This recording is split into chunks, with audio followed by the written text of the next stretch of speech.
Welcome to Faith Over Breakfast. You are listening to a podcast by Pastor Eric Siepen and Pastor Andy Littleton. If you enjoy Faith Over Breakfast, we encourage you to rate it on the Apple Podcast app, on Spotify, or Google Play. Thank you and enjoy the podcast. Welcome to Faith Over Breakfast. My name is Andy Littleton, and I am here with Eric Siepen. We represent Mission Church and the Village. I like how we said we together represent these churches. We do. Yeah. We do. Yeah.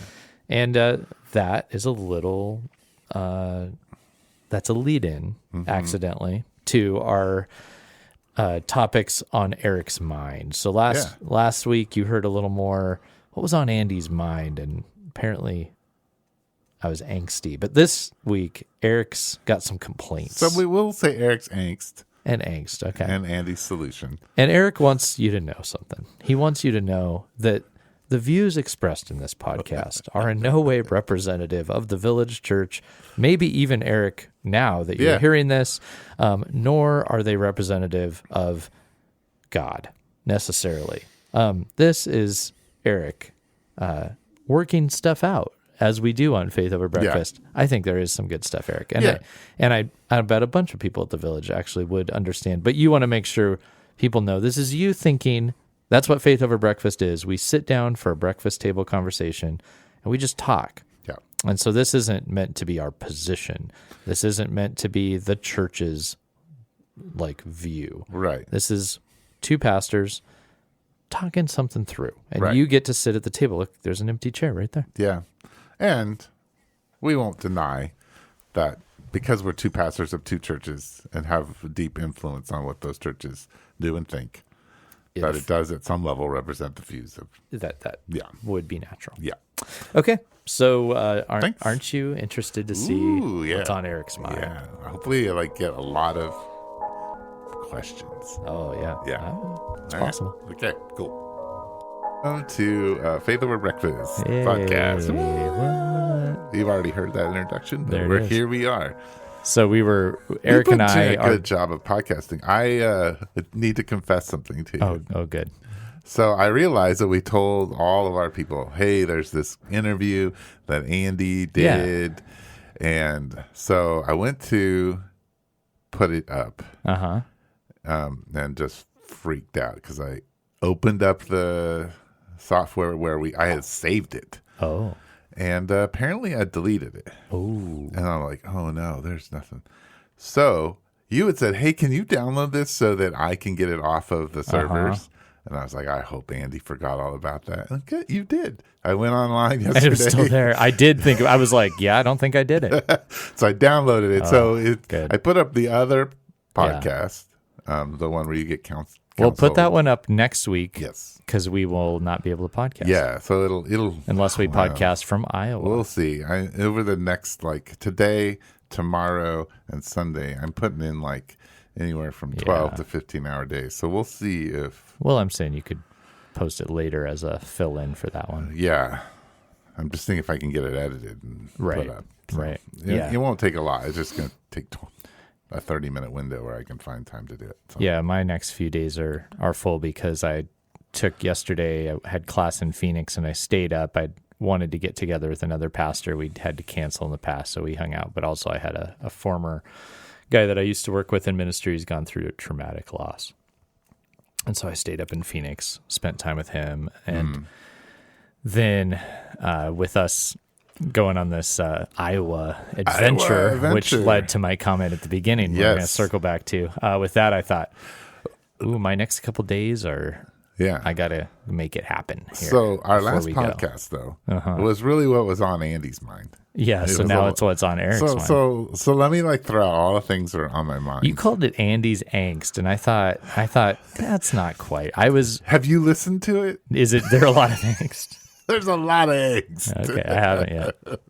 I was like, I know. I was trying to work through. Which is angst? What, is it? Yeah. Okay. So that's my interpretation of angst. So I get to title this week's. Sure. What would you like to title this? Complaint session with Eric. I don't know if it's a complaint, although I have a lot of complaints.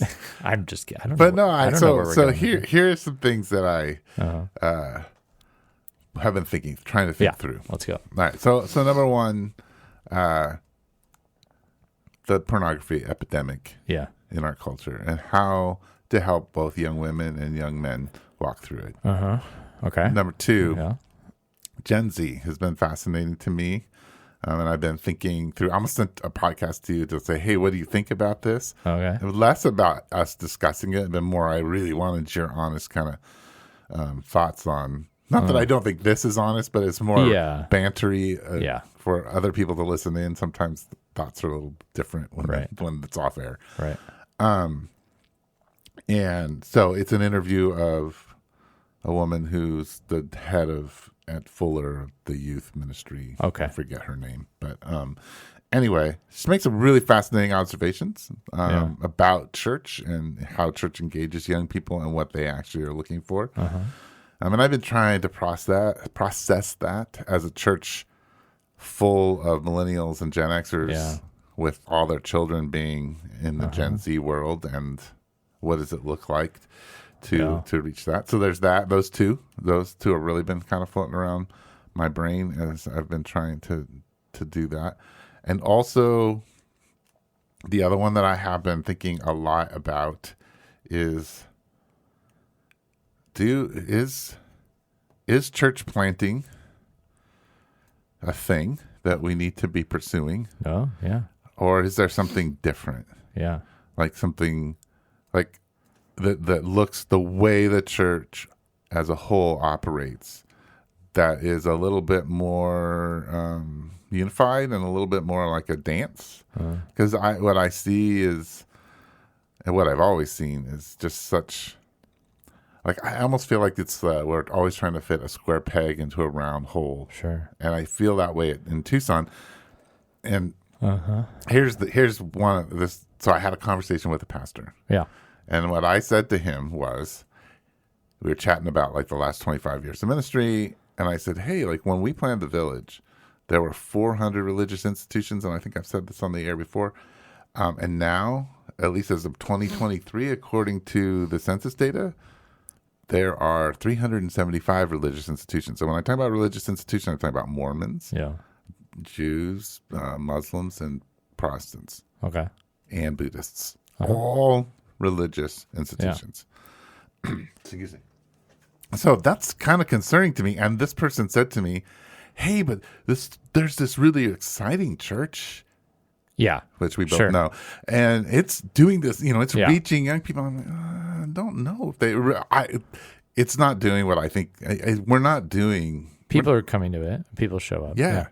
But are we actually having an impact on this Tucson culture? And so as I've looked at it, I've been like, well, maybe yes, but also I think a square peg has been like pounded into a circular hole. Sure. And I think we just keep banging our heads on it. Yeah. And I would include myself in that. I would include Rod in it. I would include you in it. I think, Okay. So these are all the things that are on my brain at this point in time. Talk about the hole and the peg. What's the difference? Well, that's what I'm trying to figure out. So some things that are really hard for me is how strong Christian culture is. And when I start, so what I had noticed that the older millennials and Gen Xers and some boomers, and I know I'm generational, I like to categorize these. I'm just using it as age, things. So people who are basically in their mid 30s to their mid 60s, 70s, like Christians who grew up in the Christian church, a lot of us have wrestled with Christian culture and what it's done to us, like the purity culture, like the seeker-sensitive movement, like what kind of people it has formed and shaped are not people caught up with the gospel. And it's created divisive people. It's created shame, people who live under lots of shame, behavioral modification people. Like an anti-culture, like we are against. We all know what we're against, not what we're for. Like, so there's a lot that, and I could go on and on about what it's shaped. But like some of my ministry over the last 25 years has been undoing damage that was done in my generation in the church, not outside of the church. Yeah. So so there's some of that. Then the ministry philosophy is so built around butts in seats and budgets, right? Like, there's so much what we're looking at as to what is successful, right? Or baptisms. Sure. How many baptisms? So one of the things that I realize, and it really drives you nuts, but when you have a church like, say, a 2,000 person church, and they say, "Oh, well, we baptized 100 people." Yeah. Okay, well, 100 people in a 2,000 person church, divide that out, figure out how many people it takes to baptize one person. Well, you walk that down, and in a church like mine that baptizes 1 or 2 people, it's the same, right? We're not, Sure. But we hold it up as like, well, they baptized 200 people at their church. Okay, yeah, we're not. So we're looking at like that big number, and we're doing ministry. Well, no, you're not doing any different kind of ministry than a smaller church is doing. Are you?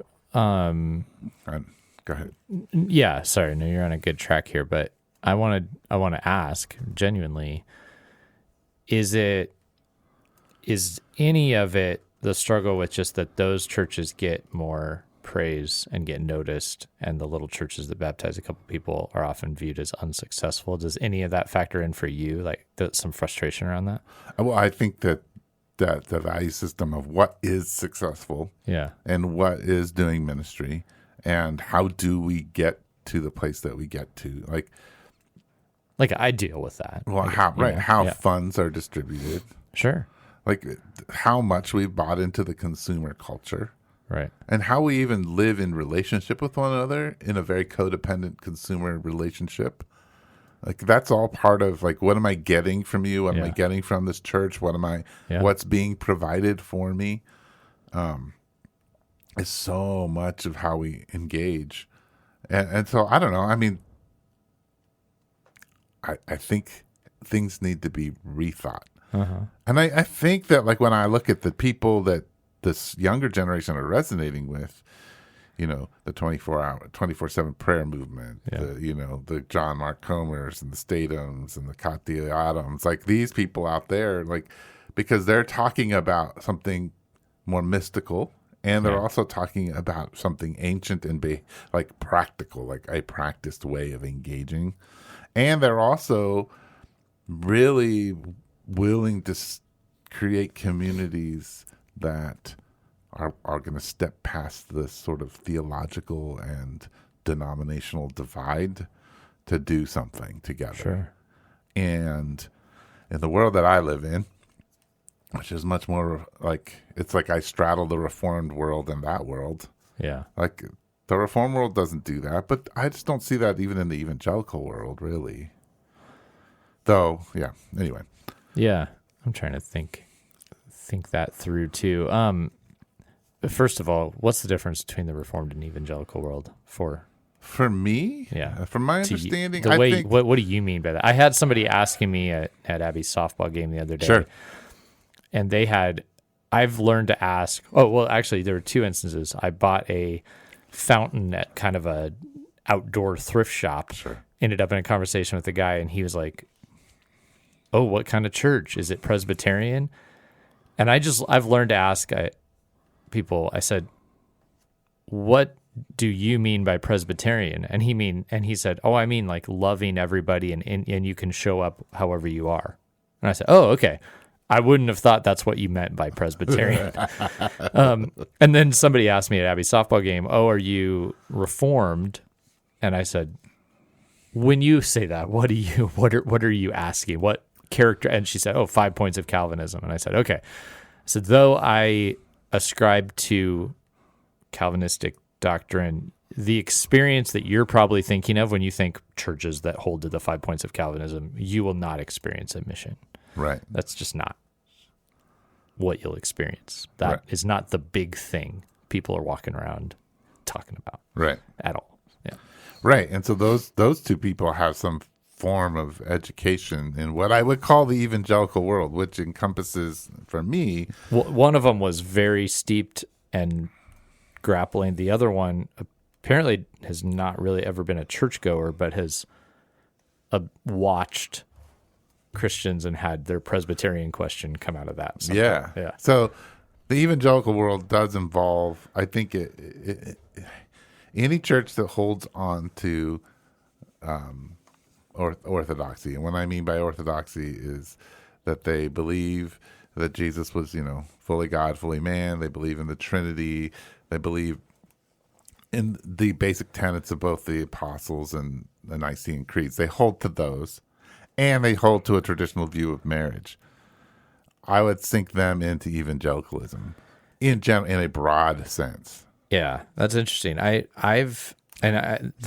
are better definitions out there, but in my head, when I hear evangelical, I tend to think more of the non-denominational, church growth oriented, maybe like, I think seeker sensitive, which means things like we hold to the historic faith, but we're trying to translate it to culture in a super churchy way, really, Right. in a way that you'd only see in a church. Right. And then I think of mainline or something like that as like we have an old tradition. We're maybe less worried about doctrine. We're really maintaining our traditional identity. And then there are other forms of church that feel a little more like we have a thick tradition. We are concerned with maintaining it. Sure.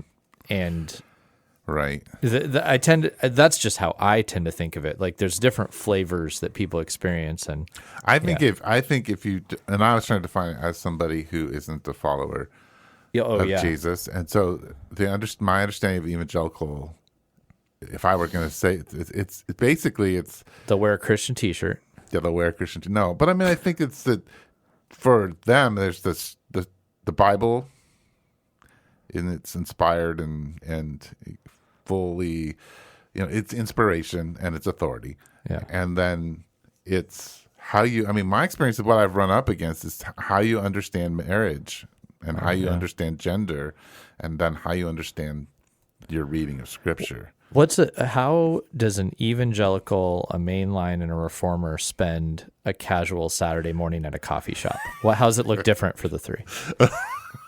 I think the Calvinist has probably got Jonathan Owens, and he's drinking probably the most bitter coffee he can possibly drink. Yeah, just straight shots of espresso. That's your reform guy. So he's got this old book, you've never heard of it, and he's drinking straight shots of espresso. So it's obviously he's read it a number of times. Yeah. And if you engage in conversation, it will be very deep, and you go, wow, this guy knows his stuff. Yeah. Okay. And then the mainline guy's got his headphones on, and he's listening to his progressive podcast. I was gonna say the mainline. It's like I think it's a man and woman talking about trauma informed ministry. Yeah, they might be doing that or something. Sure. Yeah, they're just having a good conversation, and you're like, well, this kind of sounds like the therapeutic world, but there is some Jesus in there. Yeah. And then the evangelical is doing what? The evangelical is it depends. But there's a couple versions of him, but I would say if you put all the versions together, he probably knows a couple of people at the coffee shop. And so when he comes in, he laughs with them and chats, and then he sits down and he opens up his Bible and he starts underlining things. Yeah. And then a little bit later, someone comes and sits down with him and they chat about that Bible, and then he closes up the Bible and goes and sits and talks to the coffee shop guy. Yeah. I was going to say that the evangelical person has their quiet time, which would be prayer and Bible reading, in a public place with the hope that they will be, that people will notice and ask about his Bible. And ask about the Bible. Yeah. They'll say, like, I could do this at my house, but maybe if I did it out there, that would be boldness that people would then And we are making intrigued. Characterizations. And all of these, I can see a little bit of me for sure. Yeah. I mean, so I don't know if that really is, that kind of veers off of all the things I'm thinking about. Oh, sorry. No, it's great. But wasn't that a great thought exercise? It was a wonderful thought exercise. I'm glad we did it. Oh, good. So Okay, which one of those things do you want? I don't even know where. Where do you want to go now? I don't know Eric? where I This wanna is your go. podcast. It's my podcast. This is Eric complaining.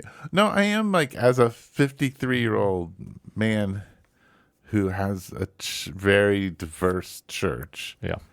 And is honestly at some level tired. Like, Yeah. if I thought about recently, what would it take for me to plant a church? A new one. Like, Yeah. kind of turn this one over. Your life would have to be in danger to do that. Take Yeah. 4 or 5 people and we'll go plant a church together. I was like, No way. Okay, I just don't have the energy for that. And I think God could give me the energy for it. But it's not, but again, that would be for my way of planting a church. I might be able to do it in a more traditional mode, but mine's so relational that it's difficult. But with that in mind, I just have been thinking about, like, well, why did we lose 25 religious institutions? Okay. Like, what? And you know how many you planted a church. My church is around still. There's a few other church plants, but I know of a ton of churches that have died and a ton of church plants that fizzled. Sure. Oh, yeah.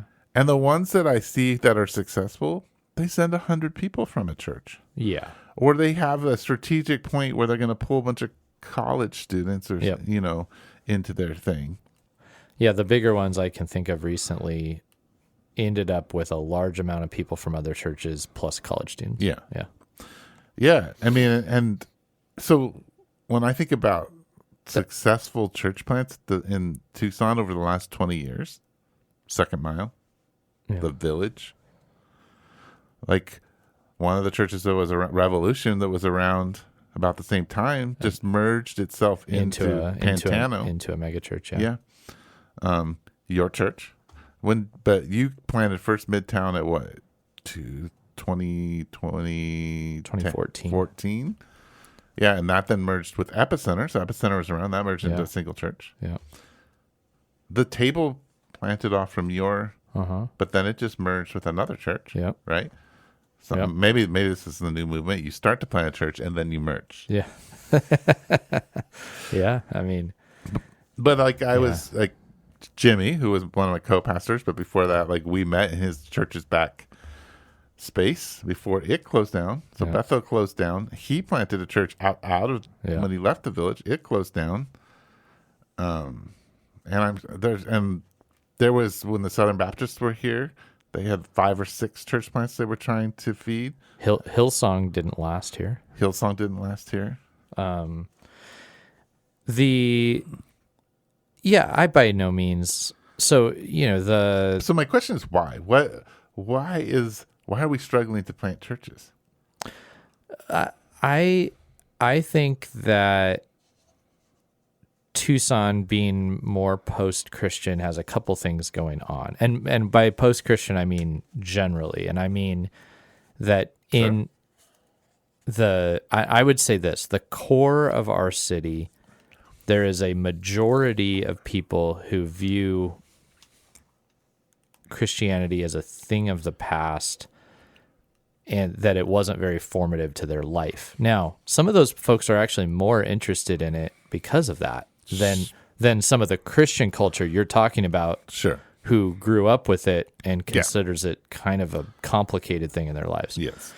And I actually find those post-Christian people far more like the gospel is clicking and meaning more to them than some of the church culture. But the Tucson has a high amount of those people who rank as spiritual but not religious and those sort of things, and highly curious and willing to try a lot of things. So a lot of them are willing to try a church. But they're also willing to try the mosque, and they're willing to try peyote, and they're down to try a lot of things. Mm-hmm. So in a city like this, I think that there's less interest in the evangelical thing generally. Now, that said, there's also a segment of people, a lot of people here who've come in for whether it's the military or they're college students. They're coming from other parts of the country where Tucson's post-Christian kind of scrappy environment is foreign. And they want something that feels like home. I think the plants we're talking about tend to work for that group. That people who are, maybe they moved here to work at Raytheon or the military base.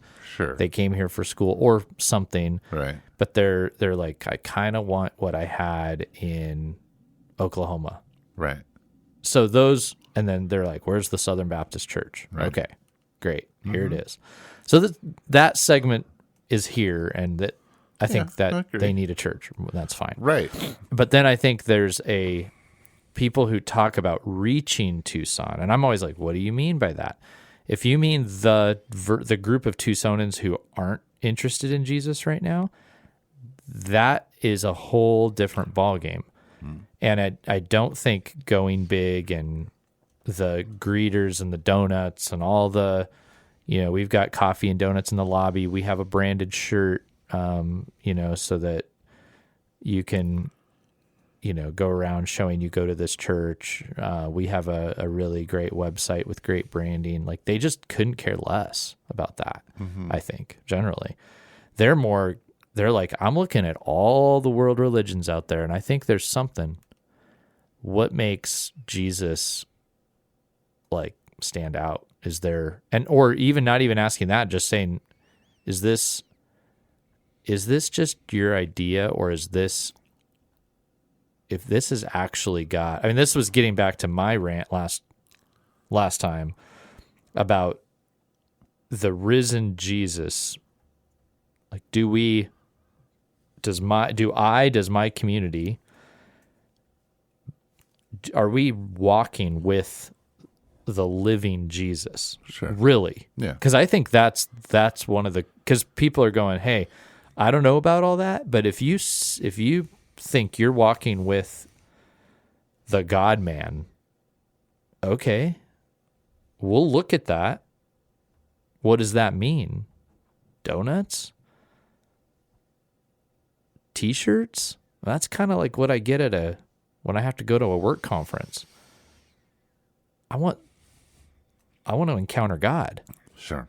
Anyway, so I just think that those type of plants you're talking about will work for that segment that's looking for evangelicalism. And that group's always going to be around. But I think some folks come in saying they're going to reach this unreached part of this city, and I think it is reachable. I think they're hungry and thirsty, but it's going to be slow. It's going to be, so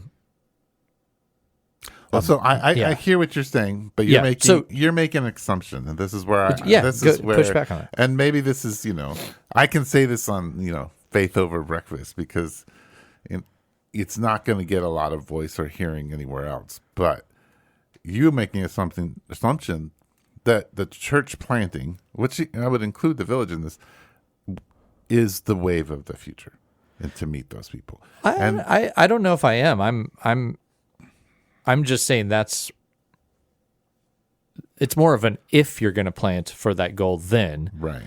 But I am very curious where you're going with this. Yeah. Well, I think when I look historically at things, it's not church plants that change things. Yeah, in the West, so the way that the United States was won, a lot of people don't know this. They don't really understand. The women planted churches all across the West. There's a lot of that. Right? There's a lot of that. Yeah. But it was, in men, but churches planted in the center of a town, right? Yeah. That's what a church plant in my mind is that it's a single church in a town. Yeah. That represents the faith of the community. Yeah. And it's often was ethnic. But now the other way, though, is that the Catholic Church planted monastery after monastery, and it didn't do a monastery like you might think, where it plants, say, one in Tucson and it's got one in Phoenix. It plants monasteries all the way along as it goes. Yeah. So that these monasteries are, in a sense, a supply chains to each other. Yeah. I think a more monastic view of church planting has to happen. Okay.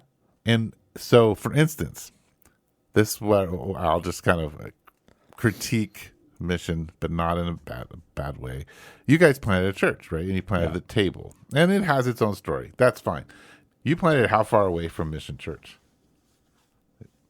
Oh, the table? Mm-hmm.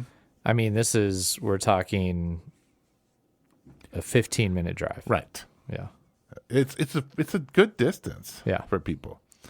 I would say, like, if we were going to really talk about planting churches, like the Village is going to plant a church, it needs to plant a church 5 minutes away from itself. Okay.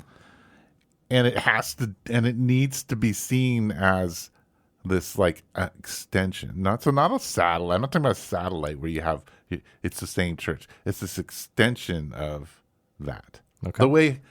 The way restaurant chains do this, in the sense of like restaurant groups, where you'll have like, Sin Burger, and then you'll have another completely different restaurant, but it's in the same restaurant under same management. It's just, a block away. Uh-huh. They're not in competition with each other. They're very unique to who they are, but they're under an umbrella. They're like monasteries of each other. So when I mean the monastic, the other thing is church plants, in my understanding and what I look at, is that they're trained to put together presentation.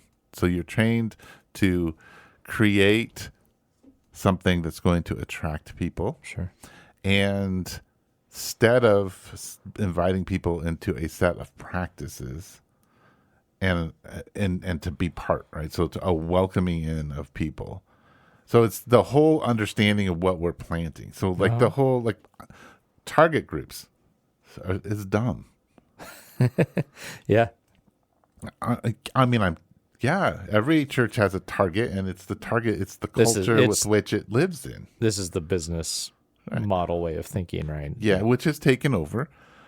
And I understand there's this like parish movement that's kind of underground, so to speak, of the new way of parish church, neighborhood church. Yeah. And those are good things. I think that's a big part of this idea. But I think you are able to then allow, like, if you imagine the main church, so like, let's say the Village, it's the big satellite tower. It's broadcasting. It's broadcasting the values, the system. And then as you plant out another monastic church, it's a smaller broadcast. So it's picking up that signal and then amplifying it out a little further. You can move, if you move those churches too far away from each other, then the amplification doesn't happen. And so the to put this into evangelical words, it would be, instead of thinking of a church having small groups or something, it would be, so when you've got a group of people and they're meeting out and about in the community, think of those as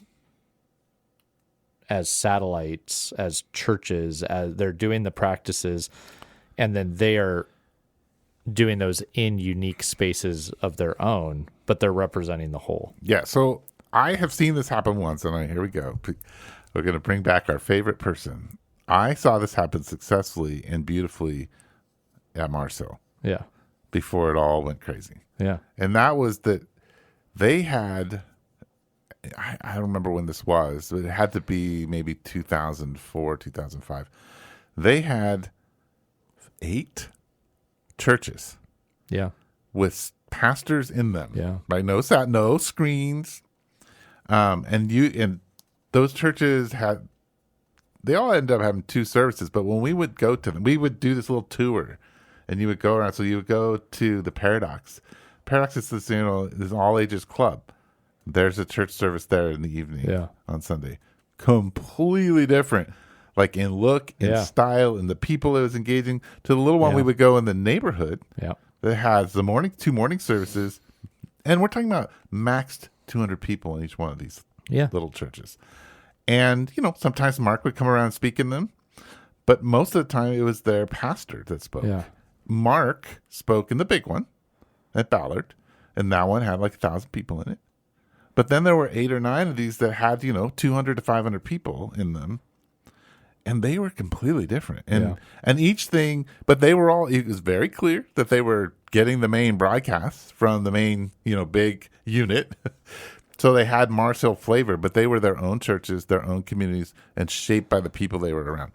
That really fascinated me. Yeah. Because it it was this different way because it was like, oh, it's only 5-minute drive to get to Paradox. It's only 10-minute drive to get over here. It's only, that was really fascinating. It also meant that all these people had to use their gifts. Yeah. Yeah, and they had to use them in each one was in a different kind of context. Well, I've definitely thought about this. So, my longing early on was probably parishy, meaning that a lot of us would be from the same general area where the church was. And then I personally messed that up because we didn't know exactly where the church was going to be, and where we ended up buying our home and where our church ended up being located were not quite the same area. So, but as I've thought about, even before when the table happened, back when I was talking to Nick about Northwest, it was a realization that was like, we have this 15, 20 person group that is 15 minutes away. They have a small group in Nick's home. That group is engaging neighbors. Now, that is not what the table ended up becoming. Yeah. But that's what we recognized at the time was, and COVID and politics and everything becomes part of that story. Sure. And burnout and all sorts of stuff going on. But the point is, it was a recognition that you all are engaging your neighbors. They're not making it all the way into town to mission. Right. But they are engaging in this group. This is becoming a church. Right. This is, sure. And then I was thinking about where we are right now, where mission is. And people have asked me, because of our proximity to the university, do you have a bunch of college students? We don't. And part of it is the neighborhood we're in is, though very near the university, very different. It's not part of the university culture. It's really not. And then there's downtown, which we can go out of our church and see it. It's right over there. But again, we're not downtown. We're not of that culture. I have a big heart for downtown. I have would love to see more engagement in the university. You and I have even talked about, do we want to engage with some club at the university? But I've thought about it more lately, and I've thought it would almost be ideal for a group of people who love to get together downtown to start meeting in some downtown space intentionally and inviting downtown people to that gathering. And maybe it becomes its own world, kind of like the Paradox, like what you're talking about. Or that if a group of people began engaging university students and that was their passion, and they were, that they would just meet there instead of trying to bring them to mission, even though it's very close. I've thought about that too, that would make a lot of sense. And then the microchurch world, which I have a lot of questions still, I'm trying to work what that means out. I'm not a fan of that one either. But. Right. But one of the things they're onto that I think I do like is that they would be quicker to call those churches. And I think that's good. And I would be I would be slower. Well, I would be slower than some, and I would have more definitions around church. Sure.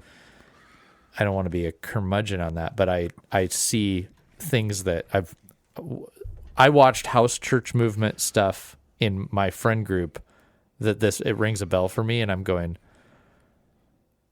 that fell apart very fast. Yeah, for a lot of people. Yeah. But but I think that what they have right is they're going, hey, you're engaging over there, you're gathering people there. That's a real thing. Now, and I like what you're saying though, of not just chopping it off and going, okay, go off by yourself. Right. It'd be like, let's stay linked in our mission here. Well, I don't even linked or vitally or together. How would you say? If someone came up to me and said, hey, another one of those things that happened to the village already, and said, I got $400,000. Your church just needs to raise $100,000 and we'll give it to you for a building. I would not go build or go buy or look for a building that's going to now house my church in a way that it can do everything that it does, only in a single service. I would want to look for a church where I could now say, okay, we're going to move the monastic movement. So I'm taking one of my services, and it's going to create space and opportunity for that community to do ministry. Yeah. And we're going to have these two churches together doing the same kind of ministry, but in a way that's overseen by the elders. Yeah. And it's authentic to itself. I like that. And that could very well happen. And honestly, there are versions of microchurch where that is how they think, where they think there's the church and elders manifesting in various places. Yeah, no, there's a lot of, and I don't know, like there's the house church movement, there's the micro church movement, there's all these different types. My definition of microchurch would be there was the movement prior to it, in my opinion, is missional communities, which was saying instead of like small group, let's do things like let's be on mission together. Let that be the core of our identity as smaller groups. And then I think microchurch feels to me like a progression from that goes, well, instead of just calling those missional communities, since we want to raise up leaders and stuff, like call them microchurches, little churches that are engaging but still connected to one whole thing, but let their identity be about their mission together. Right. Yeah. Yeah. And movements like Soma and those kinds of people. Yeah. Yeah, and I'm thinking Kansas City Underground. Kansas City Underground. Yeah. Anyway. Yeah. So these are just like things at the top of my head. But part of it is that I think church planting has become so wrought with business ways of thinking. Yeah. And maybe and it's also become, it's not relationally disciplined. So what do you mean by that? So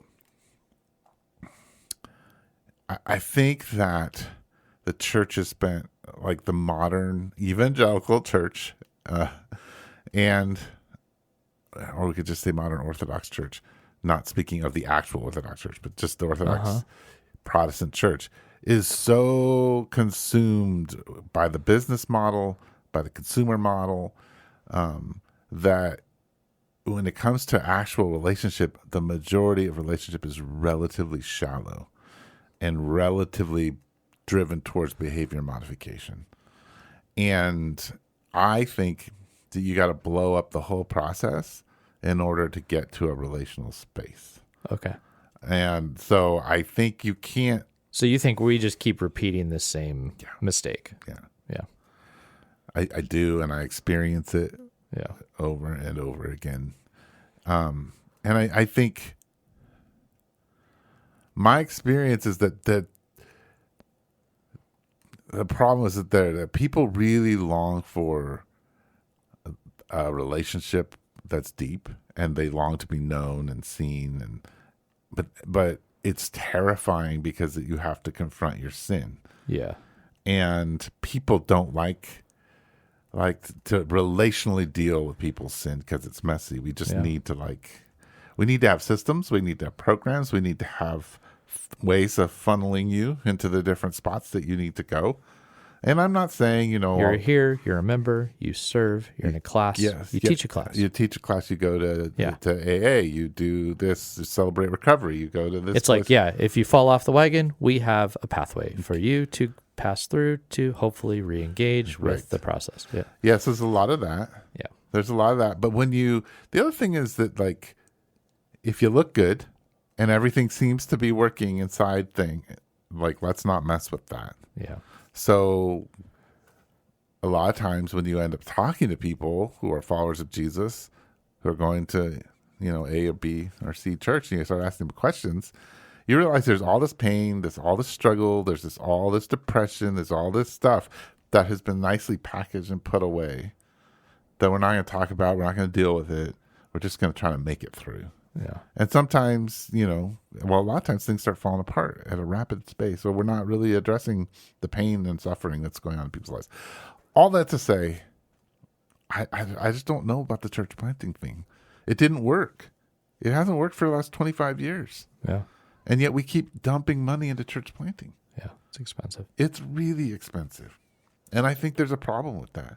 When I then go, and that's the other thing is, there are a lot of small churches in Tucson with single pastors, with little support, and little training.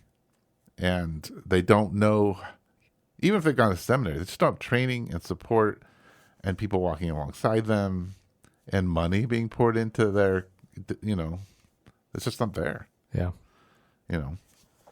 And some of them could very well, some of there's a wide variety, but some of them with investment could more easily do what the plant is supposed to do. Right. Yeah. Yes. And there are plenty of empty pews. Yeah. There's plenty of people aren't going to their church. Right. Right. Yeah. And some of that's because there's just a strong fortress mentality. Yeah, I was going to say there's a lot of reasons for all that. Yeah. Yeah. And it's all over the map. Some of those churches are getting rediscovered because people are saying this is actually really good and solid. Some of them are nobody's interested in for a reason. Well, and I think there's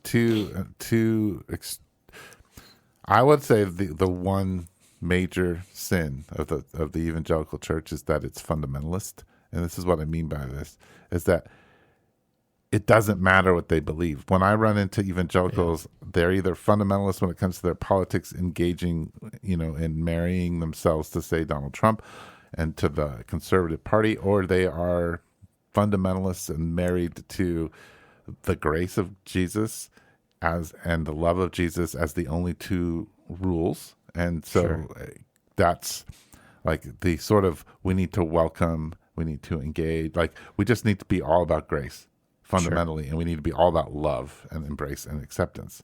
Yeah. And it's like, well, actually those both are destructive if that's your if that's what you're pushing as the ideals and foundations for. If you're looking at the divine story and you're zooming in on one thing, like one of them zooms in on the commandments, one of them zooms in on, I'm trying to, or one of them zooms in on like what it would look like for a nation to be obedient, like a kingdom, like what would it look like for, our country to be like a godly kingdom. Another one zooms in on, here's the death, burial, and resurrection of Jesus. That's the only thing we want to talk about. Red letter Christian or something, which like the words of Jesus only or something, which there's something, all of these are intuiting something. Sure. But when you zoom in and here's the whole story and you're like, I like this part. Right. I mostly do this part, and you ignore. So then sometimes you're going to ignore prophetic rebuke. Sometimes you're going to ignore the law. Sometimes you're going to ignore grace. Sometimes you're going to ignore that there's a new kingdom coming and we're not in it. Right. Or we're in it, but we're not, it's not whole. It's not here in its fullness. Right. You have to have this whole, you have to have the creational, story and what that means, what it means to bear the image, the fall. Right. Yeah. Well, I think we want fundamentalists about this extreme distinction. Yeah. And fundamentalists about no distinction. Yeah. Within Orthodox, like we want to run as away from being defined. We want to define ourselves to the point where we are almost inhospitable. Even the term fundamentalist is what's the fundament? That word is reductionary in that it wants to say, and I know some of the groups you're talking about would not call themselves fundamentalist. Oh, I You're know. giving them the label, which is fine. I experience them that way. Yeah, but what it is it's saying, I see the whole, but this is what matters. Right. This fundamental, Yeah. whatever, and whenever you do, and I do think most of us operate this way because we're all culturally driven to. Yeah. That's how we work. We don't like whole stories that don't have simple principles, that don't have manageable complexity. Pathways where we can say I did X, Y, Z, and I'm in. Yeah. And the biblical story is way more long, messy, and diverse than that, right? There's a lot going on. There is. And I think discipleship, which I guess what I think is missing is discipleship and how to live in a cognitively dissonant world. Yeah. What I mean by that is to be able to be a person who says, I believe these fundamental things about the faith. And at the same time, I can sit with you who disagrees, who doesn't even follow Jesus, and be comfortable. Not comfortable with what you are saying, but comfortable with you as a human being bearing the image of God. And I understand how to have you be part of my space that's going to be cognitively dissonant for you. Yeah. And I think this is really hard unless you have a church that understands how to celebrate its differences while holding on to the centrality of the faith. It's hard. It's really hard. Yeah. Yeah, and that type of hard work doesn't lend to fast growth and no. And actually it's going to end up leading to more hurt. You will experience hurt and pain in a different way. Relational hurt. Yeah.